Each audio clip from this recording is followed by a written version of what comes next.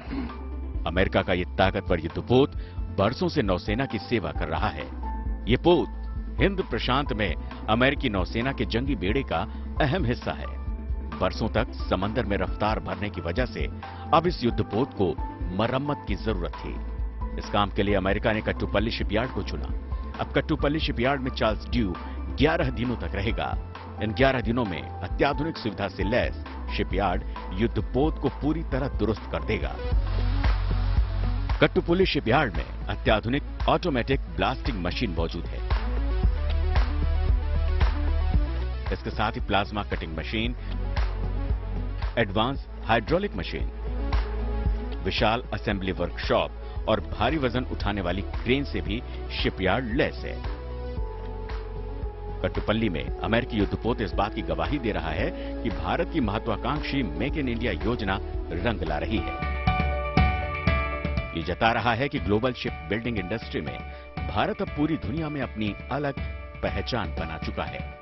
भारत के शिपयार्ड आधुनिक तकनीक से मरम्मत और रखरखाव में बेहद किफायती सेवाएं दे सकते हैं। हिंदुस्तान में अमेरिकी युद्धपोत की मरम्मत सिर्फ शिपयार्ड इंडस्ट्री की काबिलियत का ही प्रमाण नहीं है, ये भारत अमेरिका के बीच रणनीतिक साझेदारी को भी आगे बढ़ाने में नया आयाम पेश करेगा। Bureau report, good news today.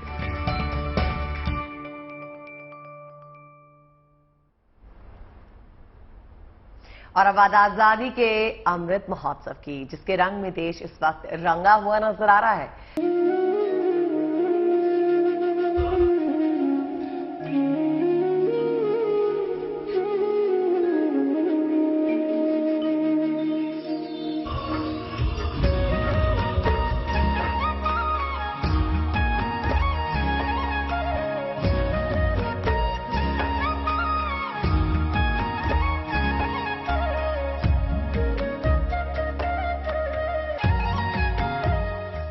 इस वक्त पूरा देश आजादी के रंग में डूबा हुआ है।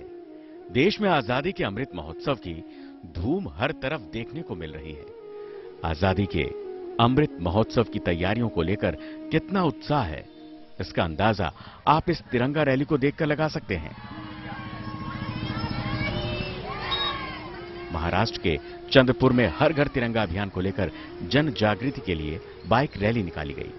इस रैली में बल्लारपुर शहर की महिलाएं, स्कूली छात्राएं, पुलिस विभाग और सरकारी कर्मचारियों ने हिस्सा लिया।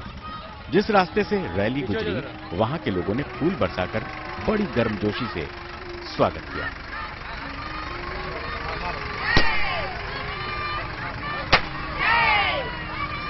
बल्लारपूर तालुक्यामध्ये तालुका प्रशासनाच्या वतीने आणि सर्व स्वयंसेवी संस्था आणि सर्व विद्यार्थ्यांच्या वतीने बल्लारपूर शहरामध्ये भारतीय स्वातंत्र्याला 75 वर्ष पूर्ण होत असल्याच्या निमित्ताने, म्हणजे आपल्या अमृत महोत्सवी वर्षानिमित्ताने आज बाईक रॅली काढण्यात आली। त्यामध्ये सर्वस्वी सहभाग हा सर्व महिलांचा दिसून आला आणि सर्व बल्लारपूर तालुका प्रशासनाच्या वतीने या निमित्ताने मी एवढंच म्हणू इच्छिते की हर घर तिरंगा या उपक्रमाला खऱ्या अर्थानं आज बल्लारपूर तालुक्यामध्ये सुरुवात झाली।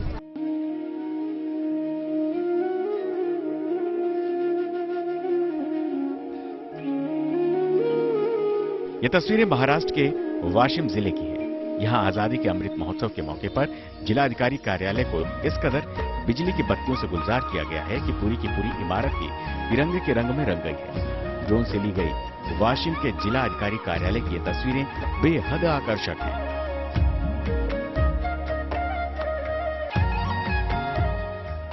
महाराष्ट्र के बाद अब रुख करते हैं उत्तर प्रदेश की ओर।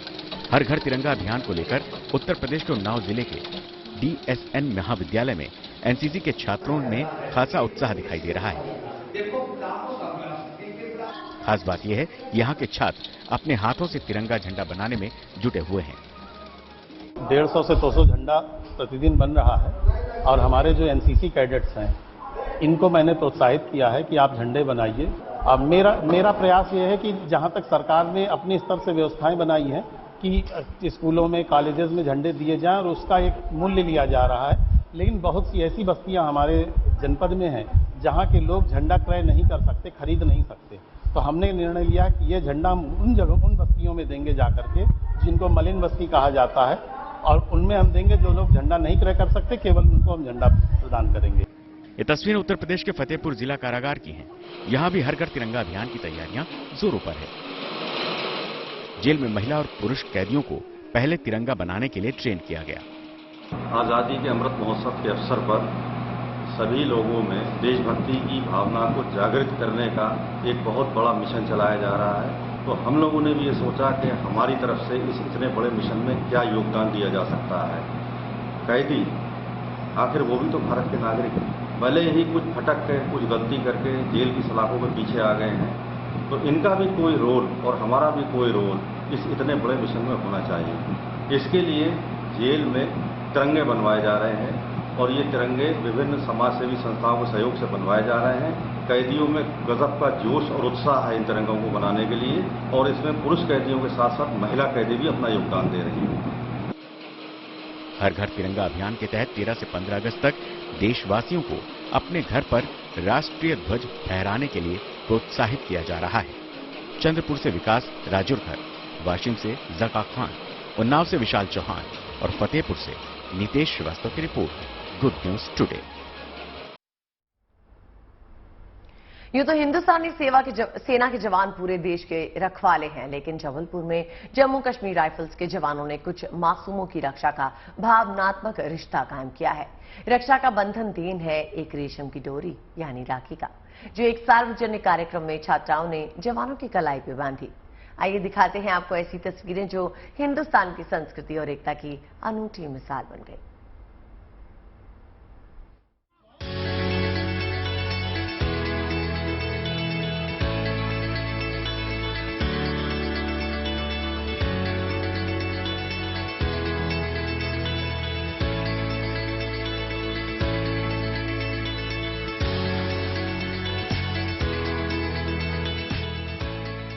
ये तस्वीरें एक और जहां देश की एकता और अखंडता की झलक के साथ सीना गर्व से चौड़ा करती हैं, वहीं अनेक भावनाएं समेटे काफी भावुक भी करती हैं।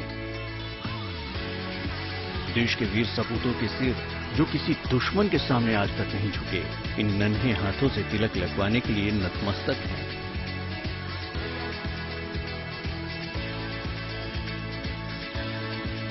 ये फौलादी हाथ जो एक ही बार में दुश्मन का पूरा हौसला पस्त कर देते हैं, वो एक नाजुक से रेशम के धागे के लिए स्नेह के साथ आगे हैं।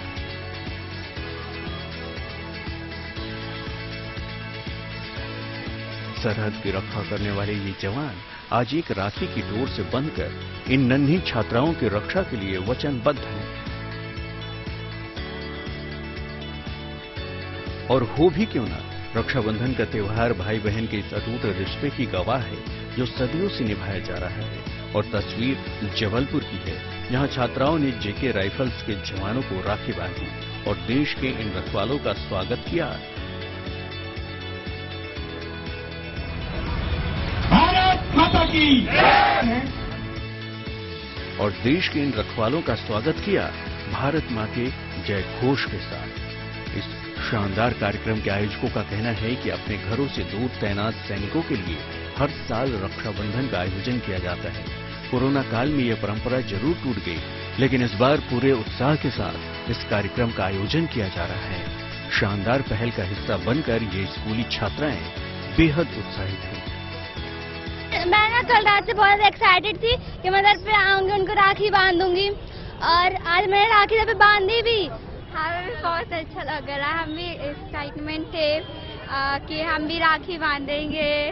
कब से खड़े थे, अभी राखी बांध ली है हमने।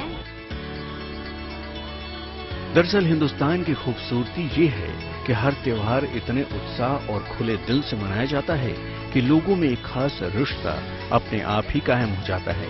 इसी आत्मीय रिश्ते के एहसास से इस कार्यक्रम में शामिल जवान भी अभिभूत नजर आए। हर एक भाई की ये तमन्ना होती है कि वो अपने परिवार में जाए और अपनी बहन से, अपने परिवार वालों से राखी बंधवाए, लेकिन पिछले 5 या 7 साल में हमें ये मौका नहीं मिल पाया। कोशिश की लेकिन किसी कारण से छुट्टी नहीं मिल पाई, लेकिन यहाँ पर आकर हमें अपनों का प्यार आज महसूस हुआ है। तिरंगे की छांव में संपन्न हुए इस शानदार कार्यक्रम में इन मासूम छात्राओं और सरहद के रखवालों के बीच एक ऐसे रिश्ते की शुरुआत हुई जो इस देश की एकता की मिठास अपने में समेटे हुए है। इस कार्यक्रम में अपनों को याद करके चट्टान से भी मजबूत जवान भावुक नम आंखों के साथ पिघलते नजर आए, तो वहीं ये छात्राएं देश के जयकारे लगाते हुए देशभक्ति के जोश से भरी दिखी। Bureau report, good news today.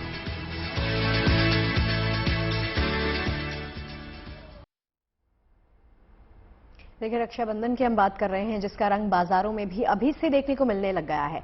हर किसी की कोशिश यही है कि त्योहार हमेशा के लिए यादगार बन जाए। ऐसी कुछ तस्वीरें हम आपके लिए लेकर आए हैं। चलिए आपको दिखाते हैं देश में बन रही सबसे महंगी राखी से लेकर हर्बल राखी की ये झलक।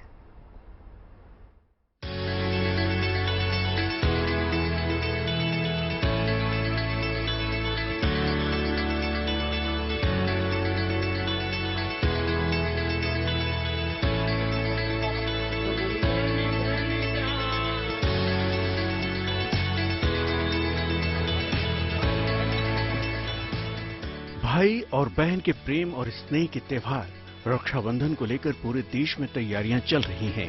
बाजार में रंग बिरंगी राखियां पटी हैं। देश के अलग अलग शहरों में रक्षाबंधन की स्पेशल तैयारियां अपने चरम पर हैं। यूं तो रक्षाबंधन के पर्व पर रेशम के धागे से बनी राखियां ही बहनें अपने भाइयों की कलाई पर बांधा करती हैं, लेकिन शहरी इलाकों में बदलते समय ने राखियों की परिभाषा ही बदल दी है। इसकी एक झलक दिखी सूरत में, जिनकी कीमत 5 लाख रुपए तक है।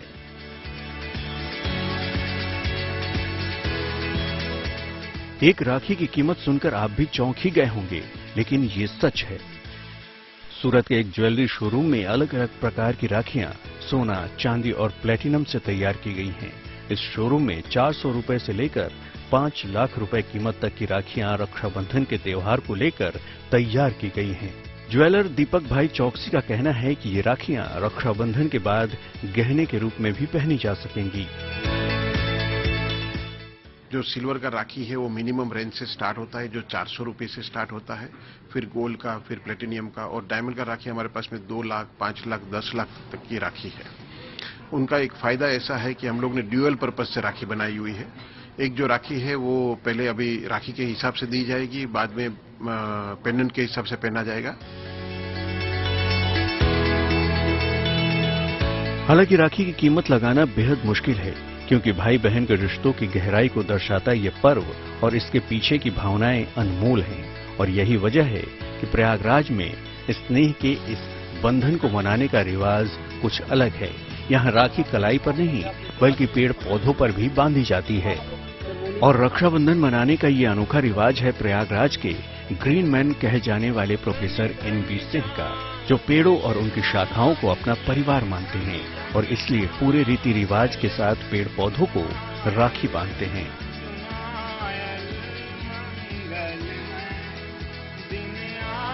प्रोफेसर साहब के मुताबिक पेड़ पौधे हैं तभी हम खुशहाल हैं और हर त्योहार मना पा रहे हैं।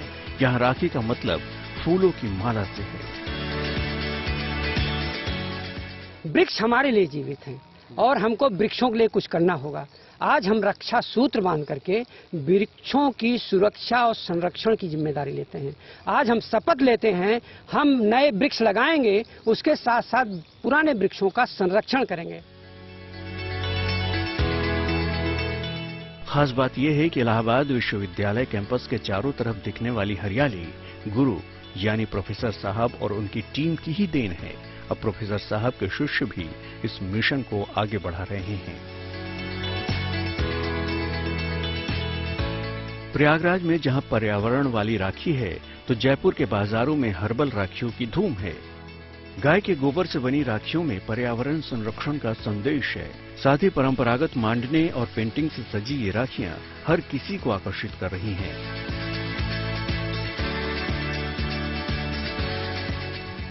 जयपुर के पिंजरापोल गौशाला में गाय के गोबर में तुलसी, अश्वगंधा और कालमेघ जैसे हर्बल पौधों के बीज मिलाकर ये राखियां बनाई जा रही हैं। हर्बल राखियों की ये पहल भारतीय जैविक महिला किसान उत्पादक संघ ने की है। यहाँ रोजाना करीब 250 राखियां बनाई जा रही हैं। रक्षाबंधन के बाद में जो है इन राखियों को आप विसर्जित कर सकते हैं अपने गमले में, अपने घर के आंगन में। आपके 5-7 दिन के अंदर वो अंकुरित होगा। वहां पे कालमेघ का पौधा, अश्वगंधा का पौधा और तुलसी का पौधा उसमें से निकलेगा। खास बात यह है कि बहन के अमर प्रेम की तरह ये राखियां भी एक तरह से अमर ही हैं। फिर ये विसर्जन के जरिए प्रकृति में घुल जाएंगी और फिर ये पेड़ पौधों की शक्ल लेकर रिश्तों की गवाही देंगे। वहीं इस बार संगम नगरी प्रयागराज में खास तौर पर योगी मोदी और बुलडोजर वाली राखी का क्रेज देखा जा रहा है। राखी चाहे जो भी हो, लेकिन इसमें छुपा प्यार आज भी सदियों पुराना, गहरा और विश्वास के अटूट बंधन से बंधा है। प्रयागराज से आनंद राज, पंकज श्रीवास्तव के साथ bureau report, good news today.